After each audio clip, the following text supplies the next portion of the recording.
గుర్తు తెలియని యువతులు వృద్ధురాలి మెడలో నుంచి బంగారం ఆభరణాలు ఎత్తుకెళ్లిన ఘటన కతలాపూర్ మండలం ఊటుపల్లి గ్రామంలో చోటు చేసుకుంది.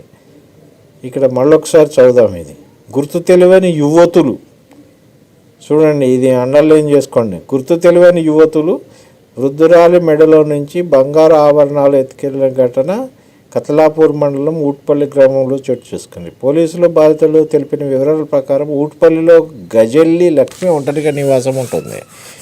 బుధవారం మధ్యాహ్నం ఇద్దరు గుర్తు తెలియని యువతులు అనాథ పిల్లలకు చందాలు అందజేయాలంటూ గ్రామంలో సంచరించారు. ఒంటరిగా ఉన్న లక్ష్మి వద్దకు వెళ్ళి ఆధార్ కార్డు పరిశీలిస్తామని మాయమాటలు చెప్పి నమ్మించారు. లక్ష్మి నోరు మూసి మెడలో నుంచి బంగారు గొలుసు, చెవుల కమ్మలు, సుమారు 7 తులాల బంగారు ఆభరణాలు తీసుకుని పరారయ్యారు. కొద్దిసేపటికి తేరుకున్న వృద్ధురాలు విలపించగా చుట్టుపక్కల వారు వచ్చేసరికి యువతులు అప్పటికే పారిపోయారు. విషయం తెలిసిన వెంటనే ఎస్ఐ నవీన్ కుమార్ సంఘటనా స్థలానికి చేరుకొని బాధితురాలిని వివరాలు అడిగి తెలుసుకున్నారు.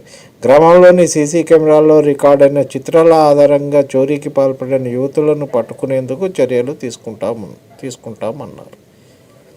చూడండి, ఆధార్ కార్డు పరిశీలిస్తామని వచ్చి ముసలామెను లక్ష్మి నోరు మూసి మెడలో నుంచి 7 తులాల బంగారు ఆభరణాలు తీసుకొని పారిపోయారు. సో ఊళ్ళల్లో ఒంటరిగా ఉన్నటువంటి యువతులు కానీ ఎవరిని వచ్చిన వాళ్ళను, కొత్త వాళ్ళను నమ్మకండి. సో ఊళ్ళో యువకులు చాలా జాగ్రత్తగా అప్రమత్తతో ఉండి ఊరిని కాపాడుకోవాలి, పెద్దవాళ్ళను కూడా కాపాడుకోవాలి.